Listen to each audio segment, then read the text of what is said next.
Social media Patel Prahlad भाई। आज इस बुलेटिन में बात होगी एनडीए में छिड़े सियासी संग्राम की, तेजस्वी यादव के बड़े बयान की। देखेंगे ज्ञानेश कुमार की नियुक्ति पर सुप्रीम कोर्ट में उठे सवालों को, एसआईआर पर फंसी बीजेपी सरकार को। जानेंगे हरियाणा आईपीएस पूरन कुमार के मामले में कैसे घिरी बीजेपी सरकार। और बुलेटिन के आखिर में देखेंगे जाने माने कार्टूनिस्ट इरफान की किस खबर पर पड़ी तिरछी नजर। लेकिन दिन भर की तमाम बड़ी खबरों से पहले एक नजर आज की सुर्खियों पर। महाराष्ट्र के मुख्य चुनाव अधिकारी से मिले विपक्ष के नेता। डेलीगेशन में उद्धव ठाकरे और राज ठाकरे रहे शामिल। चुनाव में गड़बड़ियों का उठाया मुद्दा। शर्जील इमाम ने वापस ली अंतरिम जमानत याचिका। बिहार में चुनाव लड़ने के लिए जमानत मांग रहे थे इमाम। दिल्ली हिंसा के आरोप में 5 साल से हिरासत में है इमाम। दिल्ली टेस्ट भारत ने वेस्टइंडीज को 7 विकेट से हराया। 2-0 से किया सीरीज पर कब्जा। Ravindra Jadeja player of the series. Share बाजार में गिरावट। 297 अंकों की गिरावट के साथ 82,029 पर बंद हुआ सेंसेक्स। तो 81 अंकों की गिरावट के साथ 25,145 पर बंद हुआ निफ्टी। ये तो थी सुर्खियां। अब बात आज की सबसे बड़ी खबर की। बिहार एनडीए में बड़ी फूट पड़ गई है। सहयोगी नाराज है तो गठबंधन में शामिल पार्टियों में बगावत हो गई है, जिसके चलते 1 दर्जन सीटों पर पेच फंस गया है। नीतीश कुमार भी सीट बंटवारे को लेकर भड़के हुए हैं। खास तौर पर जिस तरह से बीजेपी ने जेडीयू की दबदबे वाली सीटें चिराग को सौंप दी और कई सीटों पर बीजेपी का उम्मीदवार तय कर दिया है, जो मांझी ने भी तीखे तेवर दिखाए हैं, जिसके बाद एनडीए चुनाव में बना रहेगा, इस पर सवाल खड़े हो गए हैं। बिहार में सबसे पहले सीटों का बंटवारा करने के बाद अब एनडीए मुश्किल में फंस गया है। जेडीयू के अंदर से नाराजगी की खबरें सामने आ रही हैं। नीतीश कुमार की नाराजगी को बीजेपी ने 71 उम्मीदवारों के नाम का ऐलान कर और बढ़ा दिया है। दरअसल नीतीश कुमार तारापुर सीट पर दावेदारी कर रहे थे, लेकिन यहां से बीजेपी ने डिप्टी सीएम सम्राट चौधरी के नाम का ऐलान कर दिया। इसके अलावा सोनबरसा, राजगीर और मोरवा सीट जो चिराग पासवान की पार्टी को दी गई है, उस पर भी नीतीश उखड़ गए हैं। सोनबरसा सीट से नीतीश कुमार अपनी सरकार में मंत्री रत्नेश सदा को पार्टी का सिंबल भी दे चुके हैं। मोरवा सीट एलजेपीआर को दे दी गई है, जबकि नीतीश यहां से अपने खास विजय चौधरी को टिकट देना चाहते थे। बोधगया की सीट भी एलजेपीआर को दी गई, जिसके बाद बीजेपी के प्रेम कुमार का टिकट कट गया। गोविंदगंज पर भी मामला फंसा हुआ है। यहाँ राजू तिवारी को लड़ाना चाहते हैं, लेकिन बीजेपी छोड़ना नहीं चाहती। चिराग चकाई सीट पर अड़े हुए हैं, लेकिन यहाँ से निर्दलीय चुनाव सुमित सिंह के लिए नीतीश अड़े हुए हैं। सीटों को लेकर यह घमासान यहीं तक सीमित नहीं है। जीतनराम मांझी ने तो साफ कह दिया है कि वो 6 सीटों पर नहीं बल्कि 8 सीट पर चुनाव लड़ेंगे।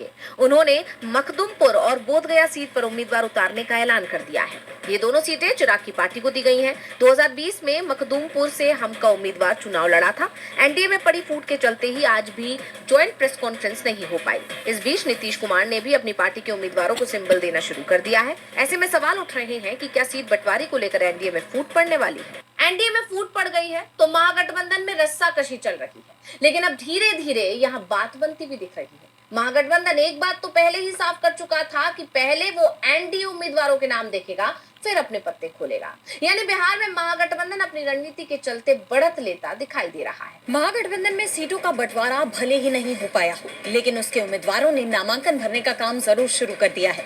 तेजस्वी यादव भी 15 अक्टूबर को राघोपुर सीट से नामांकन करेंगे।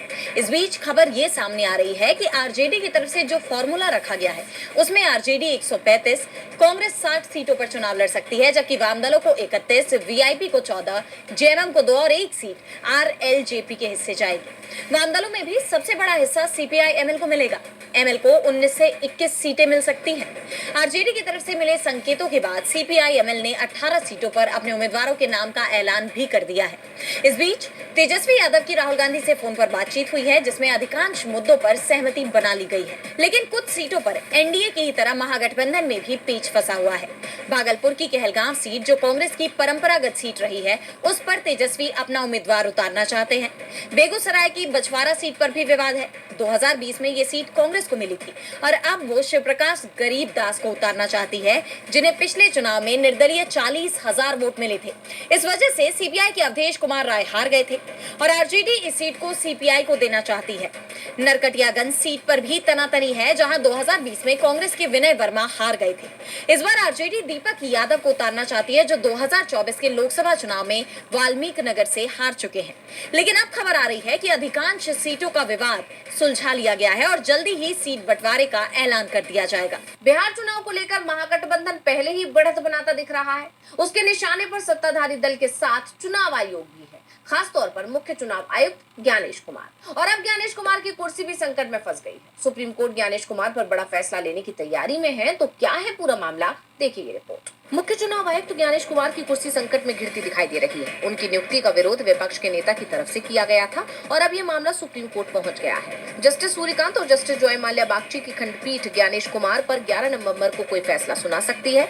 दरअसल ये पूरा मामला मुख्य चुनाव आयुक्त और अन्य चुनाव आयुक्तों से जुड़े कानून को लेकर है, जो 2023 में मोदी सरकार लेकर आई थी, जिसके सहारे सीईसी और ईसी को नियुक्त करने वाले पैनल से सीजीआई को हटा दिया गया था। अब इस कानून को कोर्ट में चुनौती दी गई है। कोर्ट में इस पर सुनवाई शुरू हुई तो वरिष्ठ वकील प्रशांत भूषण ने डिमांड की कि कोर्ट इस पर रोज सुनवाई करे। भूषण ने कोर्ट से डिमांड की कि कम से कम 3-4 घंटे का समय दिया जाए, जिसमें से याचिकाकर्ताओं को अपनी दलीलें पूरे करने में 2 घंटे लगेंगे। भूषण की दलील पर जस्टिस सूर्यकांत ने कहा कि ये मामला हम 11 नवंबर की सुबह के लिए सूचीबद्ध करते हैं। उस दिन इस मामले का उल्लेख भूषण करें, जिससे पीठ उस दिन गैर जरूरी मामलों की सुनवाई स्थगित कर सके। आप जानते हैं कि इसी साल 16 फरवरी को राजीव कुमार के रिटायरमेंट के बाद ज्ञानेश कुमार को मुख्य चुनाव आयुक्त के रूप में नियुक्त किया गया था, लेकिन ये मामला पहले ही सुप्रीम कोर्ट में पहुंच गया। कोर्ट ने 12 फरवरी 2025 को मामले में सुनवाई तय की। हालांकि 12 फरवरी सुनवाई नहीं हो पाई तो इसे 19 फरवरी को सूचीबद्ध किया गया, लेकिन उससे पहले ही 17 फरवरी को ज्ञानेश कुमार को मुख्य चुनाव आयुक्त बना दिया गया। इसे लेकर याचिकाकर्ताओं ने कोर्ट से मामले की प्राथमिकता के आधार पर सुनवाई करने की डिमांड की। अब अगर कोर्ट सरकार के बनाए कानून को रद्द कर देता है तो ज्ञानेश कुमार की नियुक्ति भी रद्द हो सकती है। ज्ञानेश कुमार की कुर्सी संकट में फंस गई है तो एसआईआर के मुद्दे पर भी चुनाव आयोग पर कई सवाल खड़े हो रहे हैं। महाराष्ट्र की सियासत में एक ऐसी मांग उठी है जिससे चुनाव आयोग के होश उड़ गए हैं और विपक्ष के आरोपों पर मोहर लगती नजर आ रही है। तो क्या है वो मांग जिसने बढ़ाई चुनाव आयोग की मुश्किलें, जानेंगे रिपोर्ट में। एसआईआर की प्रक्रिया का विरोध अब तक तो विपक्ष कर रहा था। जिस राज्य में बीजेपी विरोधी दलों की सरकारें हैं, वहां की सरकार एसआईआर पर सवाल उठा रही थी, लेकिन अब बीजेपी सरकार की तरफ से एसआईआर पर सवाल उठाए गए हैं। चुनाव आयोग को खत लिखा गया है जिसमें एसआईआर की प्रक्रिया को रोकने की डिमांड की गई है। निर्वाचन आयोग ने चुनाव आयोग से मांग की है कि राज्य चुनाव आयोग ने अपने पत्र में सिफारिश की है कि एसआईआर यानी स्पेशल इंटेंसिव रिवीजन प्रक्रिया को फिलहाल टाल दिया जाए, क्योंकि आने वाले महीनों में स्थानीय निकाय चुनाव होने वाले हैं। राज्य चुनाव आयोग की इस सिफारिश के बाद सियासी पारा हाई हो गया है, क्योंकि महाराष्ट्र में अभी एनडीए की सरकार है और अगर उसी राज्य का चुनाव आयोग एसआईआर को टालने की बात कर रहा है, ऐसे में ये सवाल भी उठ रहे हैं कि एसआईआर की प्रक्रिया तो पूरे देश में हो रही है, फिर इसे टालने की बात सिर्फ महाराष्ट्र में ही क्यों की जा रही है? क्या राहुल गांधी ने जो सवाल उठाए थे, यानी महाराष्ट्र की वोटर लिस्ट में फर्जी मतदाता जोड़े गए हैं जिनके सहारे बीजेपी ने विधानसभा चुनाव जीता है, अब इन्हीं फर्जी वोटरों के सहारे बीजेपी निकाय चुनाव जीतने की कोशिश करेगी? चुनाव आयोग मुश्किलों में है तो टेंशन बीजेपी की भी बढ़ती दिख रही है। हरियाणा में आईपीएस अधिकारी पूरन कुमार ने जातिगत प्रताड़ना के बाद खुद की जान ले ली। इस घटना को लगभग 8 दिन बीत चुके हैं। इस मामले में राज्य सरकार कोई एक्शन लेती नजर नहीं आ रही है। इस बीच कांग्रेस सांसद राहुल गांधी और एलजेपीआर सांसद चिराग हरियाणा पहुंचे और पूरन कुमार के परिजनों से मुलाकात की है। तो क्या है मामले में पूरा अपडेट, देखिए रिपोर्ट। हरियाणा में आईपीएस पूरन कुमार के खुद की जान लेने के मामले ने अब सियासी गलियारों में हलचल बढ़ा दी है। कांग्रेस सांसद राहुल गांधी ने आईपीएस पूरन के परिजनों से मुलाकात की। इस दौरान पूरन कुमार की पत्नी के आंसू छलक उठे।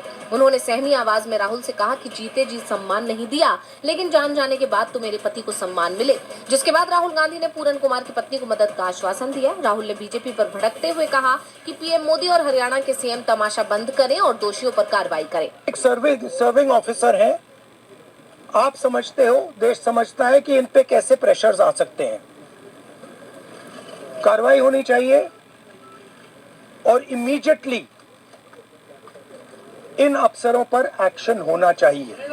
राहुल ने आगे कहा कि ऐसी घटनाओं से देश के करोड़ों दलित भाई बहनों को गलत संदेश जा रहा है कि आप कितने भी सफल हो, सक्षम हो, लेकिन अगर आप दलित हैं तो आपको दबाया, कुचला और फेंका जा सकता है। हमें ये स्वीकार नहीं है। राहुल के पीछे पीछे चिराग पासवान भी पूरन कुमार के घर पहुंचे। खास बात यह है कि पिछले 1 हफ्ते से केंद्रीय मंत्री चिराग पासवान को इस दौरे का ख्याल नहीं आया, लेकिन जब राहुल चंडीगढ़ पहुंचे और पूरन कुमार के परिवार से उनकी मुलाकात हुई तो उसके बाद चिराग पासवान भी राहुल के पीछे पीछे चंडीगढ़ आ गए। जबकि बीजेपी सरकार ने इस मामले में अब तक ना कोई गिरफ्तारी की है, ना कोई ठोस एक्शन लिया है। लेकिन अब इस मामले में नया मोड़ आ गया है। इस मामले की जांच कर रहे अधिकारी ने भी खुद की जान ले ली है, जिसके बाद से ये सवाल उठ रहे हैं कि क्या सरकार के दबाव के चलते उसने अपनी जान दी है। पूरन कुमार मामले में हरियाणा में सियासत गरमाई हुई है तो महाराष्ट्र की राजनीति अपने चरम पर है। महायुति में रार थमती नहीं दिख रही है। शिंदे की शिवसेना और बीजेपी आमने सामने हैं और अब कुछ ऐसा हुआ है जिसने एनडीए में जारी लड़ाई सतह पर लाकर रख दी है। एक बार फिर शिवसेना और बीजेपी में तलवार खिंच गई है, तो क्या है पूरा मामला, जानेंगे इस रिपोर्ट में। महाराष्ट्र की राजनीति में सियासी तापमान चढ़ गया है। महायुति के अंदर टकराव देखा जा रहा है और अब महायुति के अंदर की कलह खुलकर सामने आ गई है। पूर्व मुख्यमंत्री एकनाथ शिंदे की योजनाओं पर वर्तमान सरकार ने पाबंदी लगा दी है। इसे लेकर शिवसेना यूबीटी के मुखपत्र सामना में एक लेख छापा गया है, जिसमें पार्टी ने फडणवीस सरकार पर निशाना साधा। बताया जा रहा है कि मुख्यमंत्री देवेंद्र फडणवीस ने शिंदे की पिछली सरकार की 8 योजनाएं बंद कर दी हैं। जो योजनाएं बंद की गई हैं उनमें आनंद का शिधा, मेरा सुंदर स्कूल, 1 रुपए में फसल बीमा, स्वच्छता मॉनिटर, एक राज्य एक गणवेश, लाडला भाऊ अप्रेंटिसशिप, योजना दूत योजना, मुख्यमंत्री तीर्थ दर्शन शामिल है। ये सभी योजनाएं शिंदे के मुख्यमंत्री रहते हुए पिछली सरकार में शुरू की गई थी, लेकिन अब उन्हें सीएम फडणवीस ने बंद कर दिया है, जिसकी हर तरफ चर्चा हो रही है। इस मामले में शिवसेना यूबीटी नेता और विधायक अंबादास दानवे ने सीएम फडणवीस पर आरोप लगाते हुए कहा कि फडणवीस सरकार ने अपने ही सहयोगियों के फैसले पर पानी फेर दिया है। जनता के लिए शुरू की गई योजनाओं को एक एक कर खत्म किया जा रहा है, जबकि सत्ता का सुख लेने वाले मौन साधे बैठे हैं। ये सरकार सिर्फ चुनावी दिखावे और प्रचार की राजनीति कर रही है।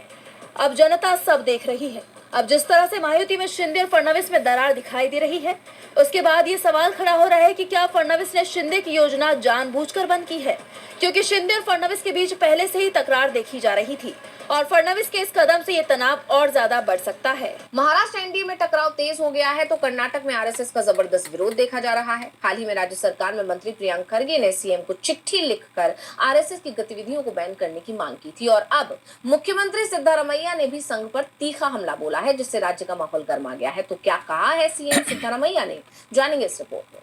कर्नाटक में राष्ट्रीय स्वयंसेवक संघ पर बैन लगाने की चर्चा गरमाई हुई है। कर्नाटक में आरएसएस की गतिविधियों पर प्रतिबंध लगाए जाने की तैयारी हो रही है। इस बीच मुख्यमंत्री सिद्धारमैया ने कहा कि मैंने मुख्य सचिव से आरएसएस पर तमिलनाडु के फैसले पर गौर करने के लिए कहा है। जैसे आप जानते हैं कि कांग्रेस अध्यक्ष मल्लिकार्जुन खड़गे के बेटे प्रियंक ने 4 अक्टूबर को मुख्यमंत्री को लिखे पत्र में कुछ आरोप लगाए थे। इसमें कहा गया था कि आरएसएस सरकारी और सहायता प्राप्त स्कूलों के साथ साथ सार्वजनिक स्थानों पर भी अपनी शाखाएं चला रहा है, जहां नारे लगाए जाते हैं और बच्चों और युवाओं के मन में नकारात्मक विचार भरे जाते हैं। प्रियंक खड़गे ने यह भी कहा कि आरएसएस दुनिया का सबसे गुप्त संगठन है, जिसने खुद को रजिस्टर्ड नहीं कराया है, लेकिन फिर भी उसे सैकड़ों करोड़ रुपए का धन मिलता है। मंत्री ने संवाददाता सम्मेलन में कहा, ये दुनिया का सबसे गोपनीय संगठन है। इतनी गोपनीयता क्यों? ये लोग कौन हैं? आरएसएस प्रमुख के संबोधन का सीधा प्रसारण क्यों होना चाहिए? उनका योगदान क्या है? वो मुझे अपने 100 साल के इतिहास में अपने 10 योगदान बताएं। भाजपा आरएसएस की कठपुतली है। अगर आप आरएसएस को हटा दें तो भाजपा नहीं रहेगी। आरएसएस के बिना ये शून्य है। धन के बिना आरएसएस शून्य है। इसके अलावा आपको याद होगा कि बीते दिन सीएम सिद्धारमैया के बेटे यतीन्द्र सिद्धारमैया ने संघ पर तीखा हमला बोलते हुए उसकी तुलना सीधे तालिबान से की थी। उन्होंने आरोप लगाते हुए कहा था कि आरएसएस की मानसिकता तालिबान जैसी है, क्योंकि दोनों मानते हैं कि केवल एक ही मजहब और विचारधारा वाले लोग रह सकते हैं। जिस तरह तालिबान इस्लाम के एक ही फिरके को थोपता है और महिलाओं की आजादी छीनता है, वैसे ही आरएसएस कहता है कि सिर्फ हमारे तरीके से हिंदू धर्म मानने वाले ही रहेंगे और समाज में एक रूपता थोपना चाहता है। इन आरोपों के बाद अब आरएसएस की मुश्किलें बढ़ गई हैं। और बुलेटिन के आखिर में देखेंगे जाने माने कार्टूनिस्ट इरफान की किस खबर पर पड़ी तिरछी नजर।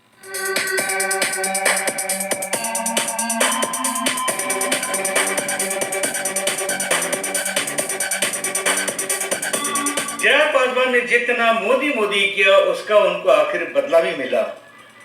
सीटों की संख्या मिली, सीटें कहां से वो भी उनको मिल रही हैं और उसके अलावा यहाँ तक हो गया कि वो अब सीधे सीधे